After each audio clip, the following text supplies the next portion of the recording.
siap. Bersalam kepada Pak Guru.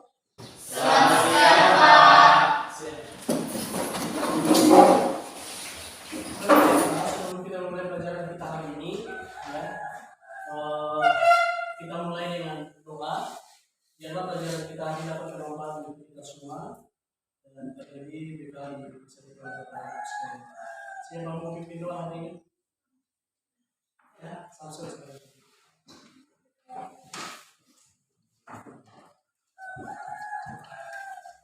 Teman-teman, sebelum kita belajar, lebih dahulu kita satu dalam doa menurut agama dan keyakinan kita masing-masing. Berdoa dimulai.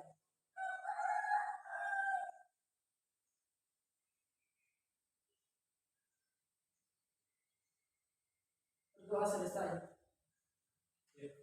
Terima kasih kepada semua sekalian. Hadir. Hadir, Pak. Anggun. Hadir, Pak. Siap. Hari Saputra. Hadir, Pak. Sia. Hadir, Pak. Wiryawanda. Hadir, Pak. Bianto. Hadir, Pak. Teris. Hadir, Pak. Fitri. Hadir, Pak. Nilasari. Hadir, Pak. Yesuyo. Hadir, Pak. Baik, kita lanjutkan pelajaran kita hari ini ya.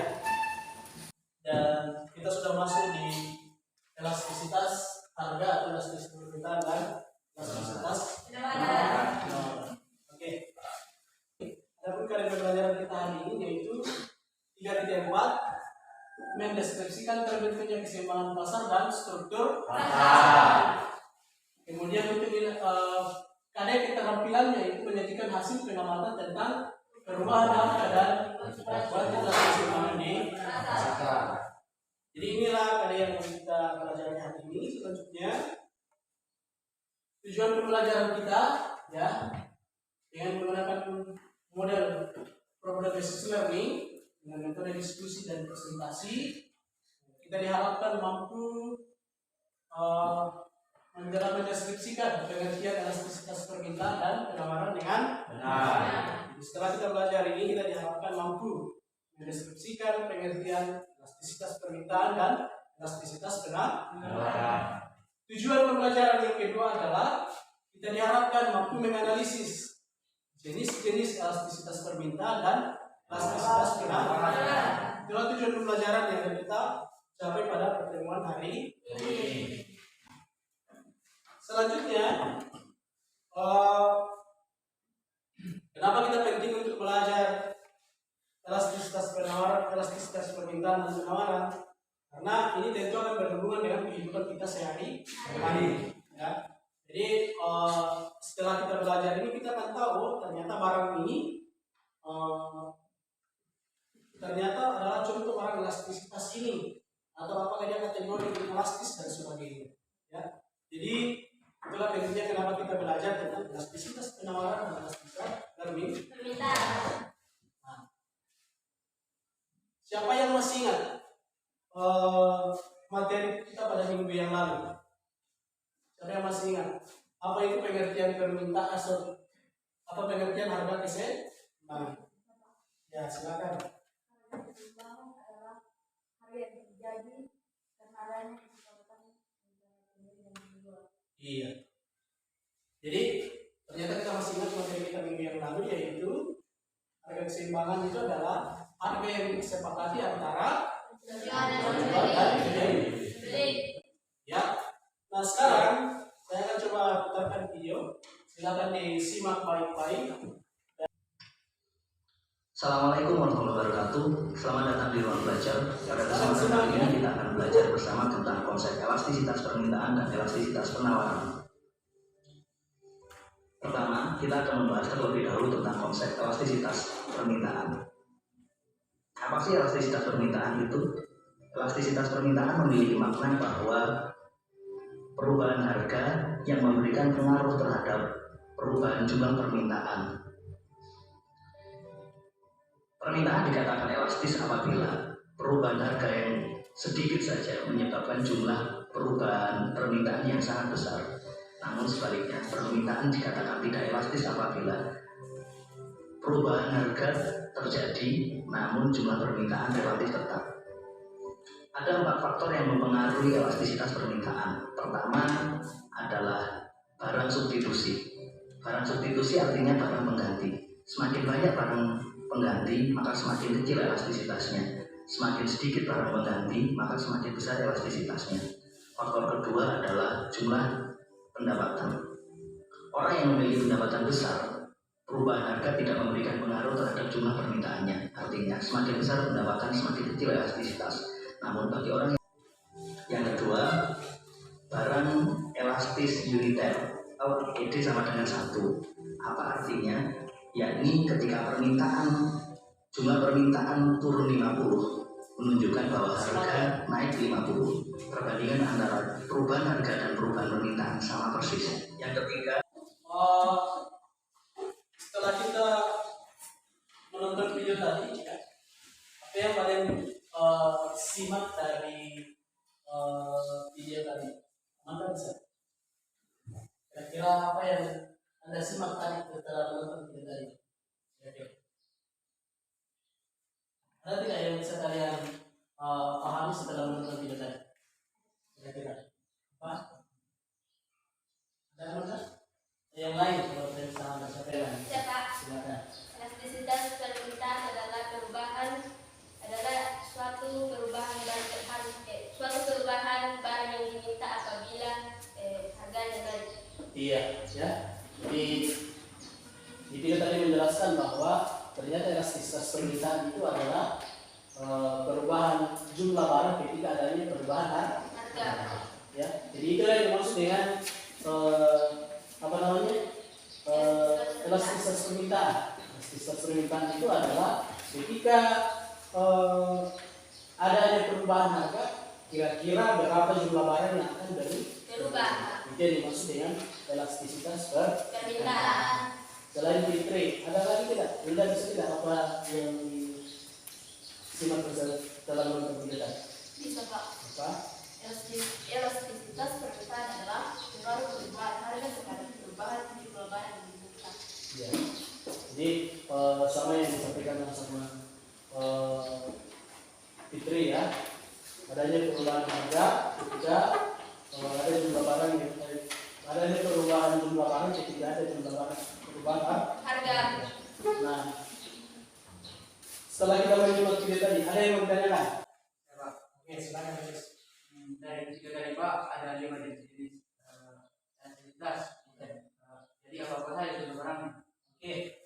Bagus sekali pertanyaannya ya dari teman kita Iris.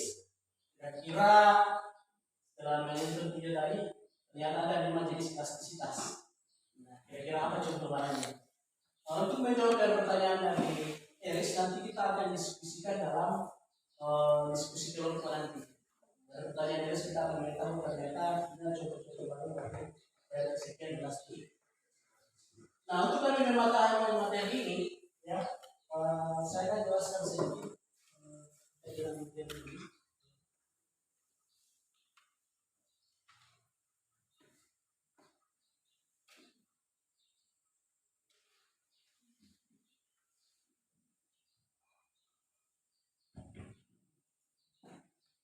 Nah, ini ya, yang tadi yaitu elastisitas permintaan. Bisa dibaca Samsul. Elastisitas permintaan adalah tingkat perubahan permintaan barang atau jasa yang mengakibatkan adanya perubahan harga barang tersebut. Iya. Itu yang dimaksud dengan elastisitas permintaan sama yang di video tadi. Nah, kalau penawaran adalah elastisitas penawaran adalah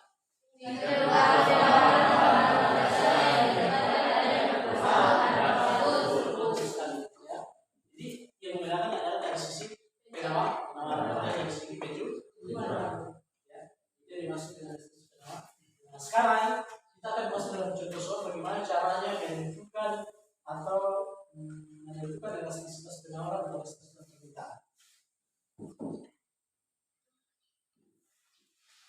Nah, ini ya rumus untuk menentukan fungsi, bukan fungsi ya, untuk menentukan perbedaan koefisien elastisitas permintaan, sebenarnya permintaan dan penawaran sama.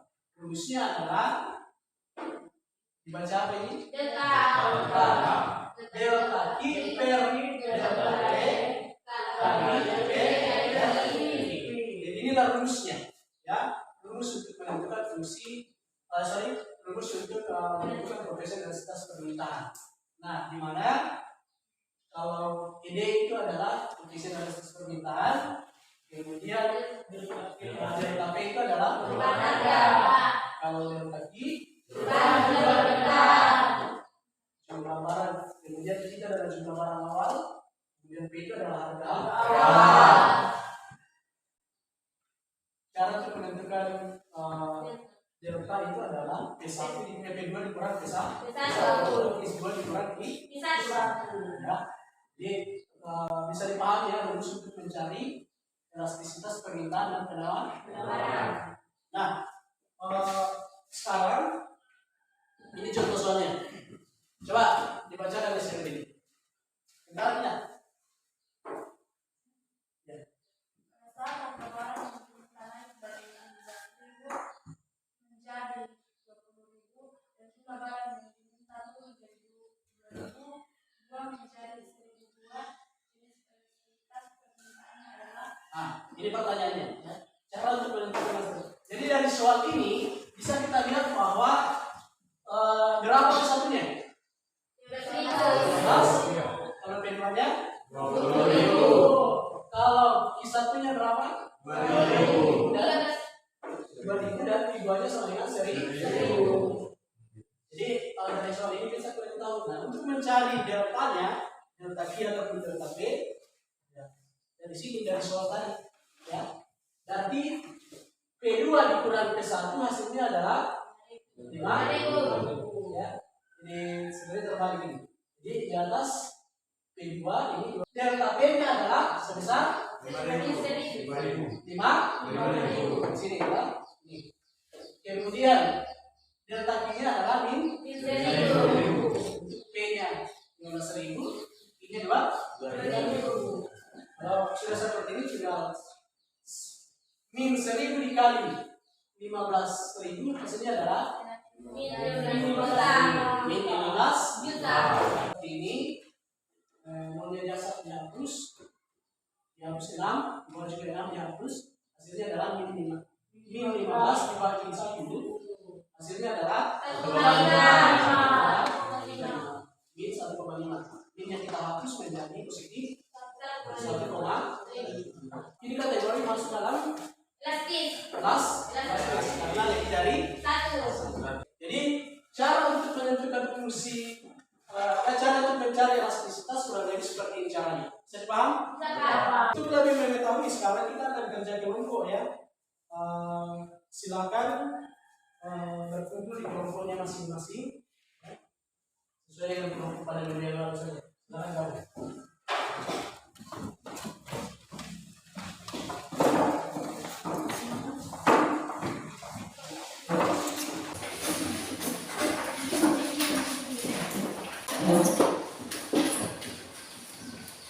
Saya akan bagikan KPD-nya, kemudian silakan dikerjakan.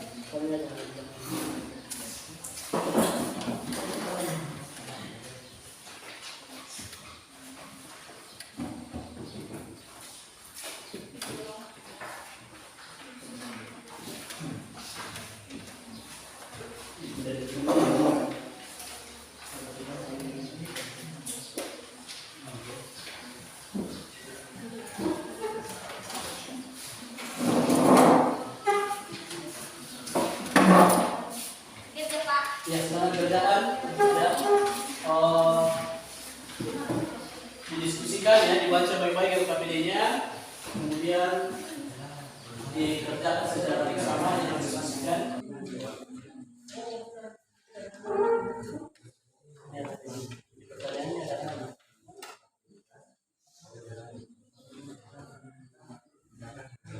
bagaimana pengaturan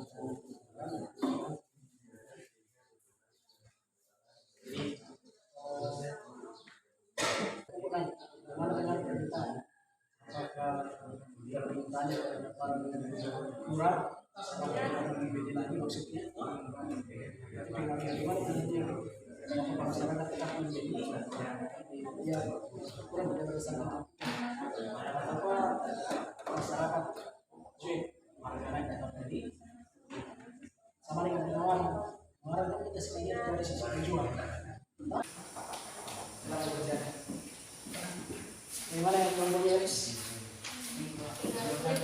Bagaimana dengan permintaan keseluruhan? Coba apa yang ini? Sebenarnya terhadap permintaan, bisa dulu pengaruh permintaan. Apakah terlalu berpengaruh? Dia kira, kita akan menjadi berpengaruh terhadap kira pengaruh itu sudah supaya kita berbanding semua.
Sudah ya?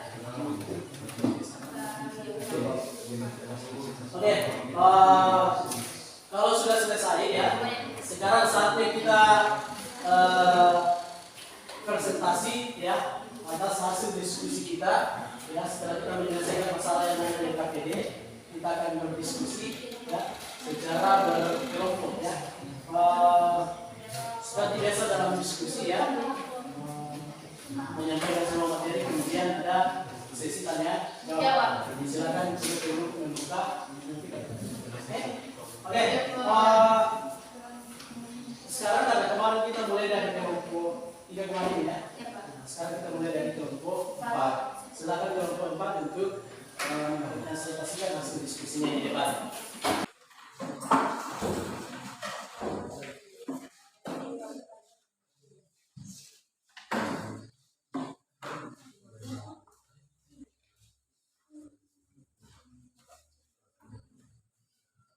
Assalamualaikum warahmatullahi wabarakatuh. Tiga akan dibacakan hasil presentasi. Kami akan presentasikan hasil kami. Soalnya akan dibacakan oleh. Nomor 1, bagaimana pengaruh permintaan dan penawaran akan barang-barang kebutuhan pokok akibat kenaikan harga?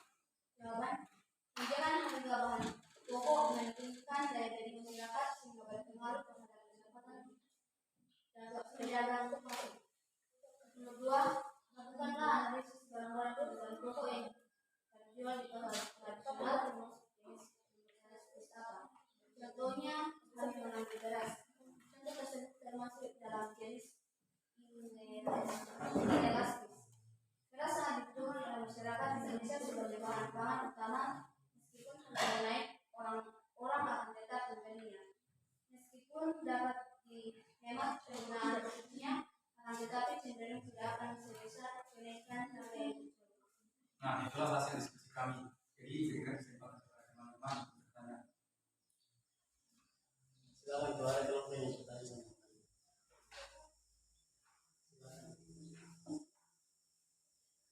Kalau tidak ada pertanyaan, kami ucapkan terima kasih banyak.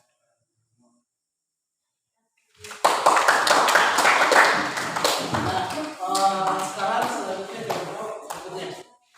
Nomor 1.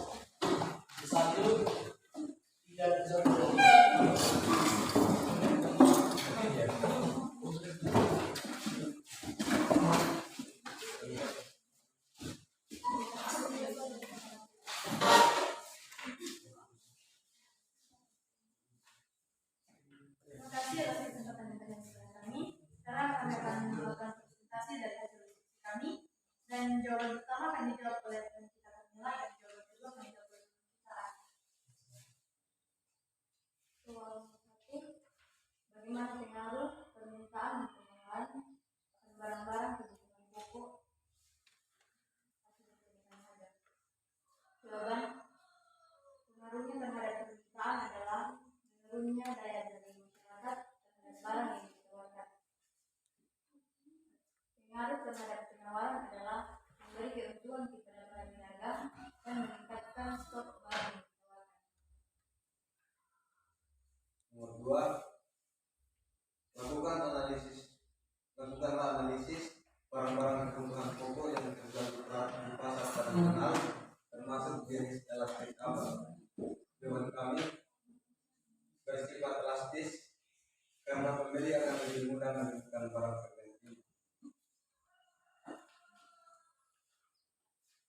Demikian diskusi kami. Jika teman yang bertanya dipersilakan. Terima kasih atas pertanyaannya. Berdasarkan jawaban yang telah dipaparkan bahwa ada beberapa barang pokok yang telah terjual di pasar tradisional.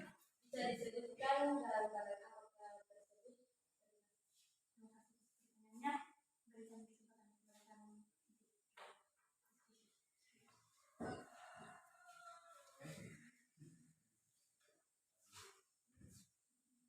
Ya, jadi pertanyaannya dari istri, kira-kira contoh barang yang di pasar yang menurut kalian termasuk elastis tadi ya? Ya, Pak. Elastis. Elastis itu lebih dari 1. 1,2, 1,1 dan sebagainya.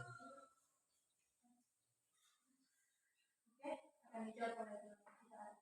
Ya, contoh barangnya misalnya cabai, tomat, dan bahkan mungkin beras. Terima kasih, saya sangat puas dengan jawabannya. Apa masih ada teman yang ingin bertanya? Ya. Betul, jika sudah tidak ada, kami terima kasih.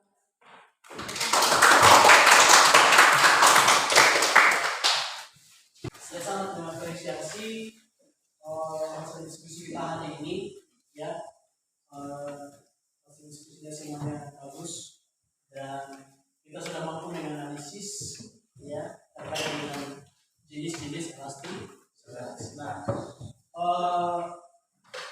setelah kita belajar ini, kira-kira siapa yang bisa menyimpulkan dan membuat kesimpulan untuk pertemuan kita hari ini? Elastisitas adalah pengaruh perubahan harga terhadap jumlah barang yang diminta atau yang ditawarkan. Iya, ya. Elastisitas itu adalah pengaruh perubahan harga. Pengaruh perubahan jumlah barang terhadap atas pengaruh perubahan harga. Jadi ada barang yang berubah maka adanya perubahan harga. Itu yang dimaksud dengan elastisitas. Nah, kalau dari segi untuk mencari elastisitas permintaan dan penawarannya, rumusnya adalah apa? Kata kita? Oke, silakan. Elastisitas sama dengan delta Q per delta P dikali P per Q. Iya. Ya. Kalau jenis-jenis elastisitas ada 5. Nah, siapa yang bisa sebutkan? Siapa? Silakan. Elastis, inelastis, uniter, elastis sempurna dan inelastis sempurna. Iya. Ya. Jadi itulah jenis-jenis elastisitas permintaan dan Penawaran.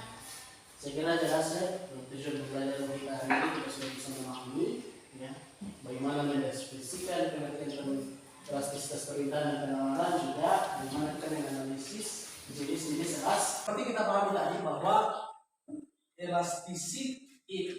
elastisitas permintaan dan penawaran itu kan jenis elastisitas yang pertama itu adalah elastis atau lebih besar dari satu. Artinya perubahan harganya lebih besar dari perubahan jumlah barangnya lebih besar dari perubahan harga.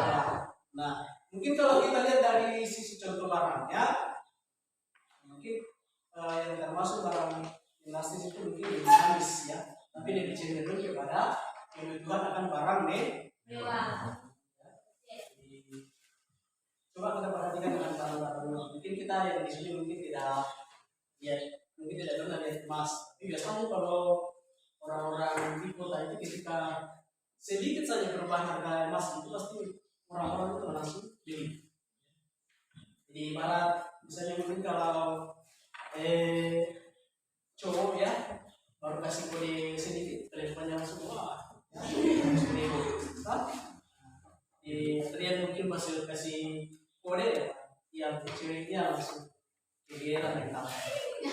Nah, itu contoh mungkin kalau dalam ini sama juga dengan barang baru mungkin emas yang harga 1 juta misalnya 1 kilogram mungkin atau 1 gram baru turun misalnya 900 mungkin pembelinya langsung banyak. Itu namanya barang elas yang maksud yang dicontohkan tadi beberapa teman-teman salah satunya itu adalah barang pengganti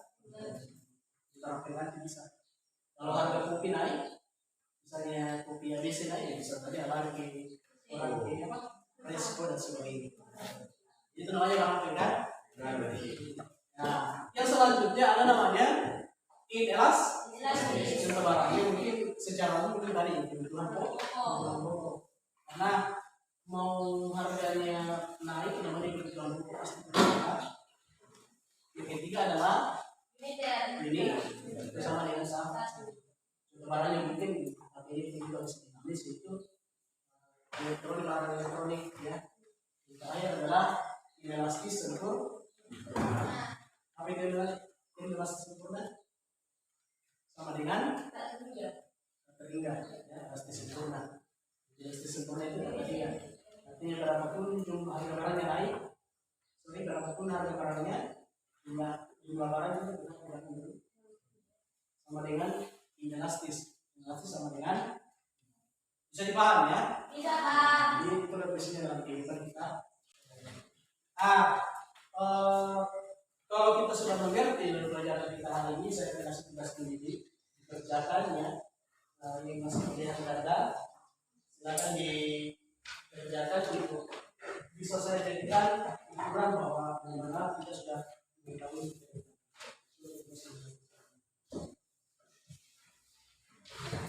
Silakan.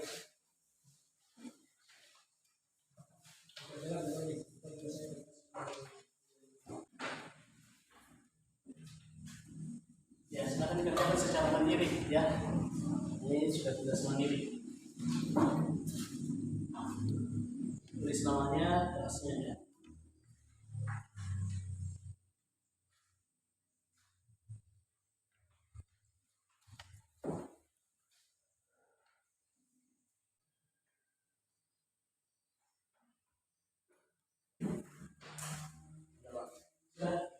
Ya, silakan dikerjakan.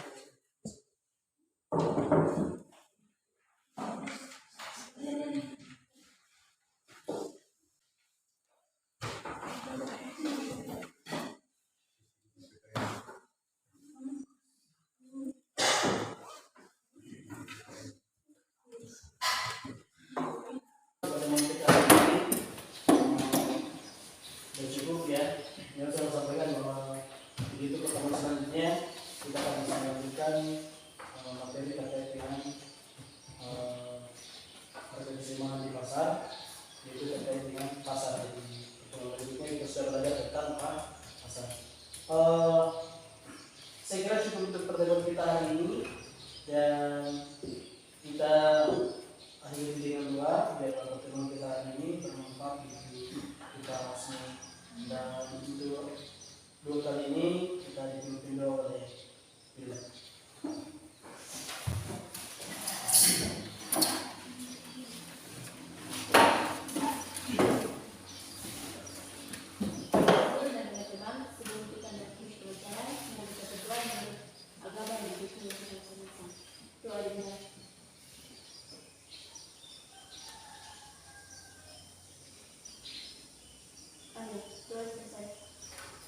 Terima kasih ya Bila yang sudah kita dalam doa.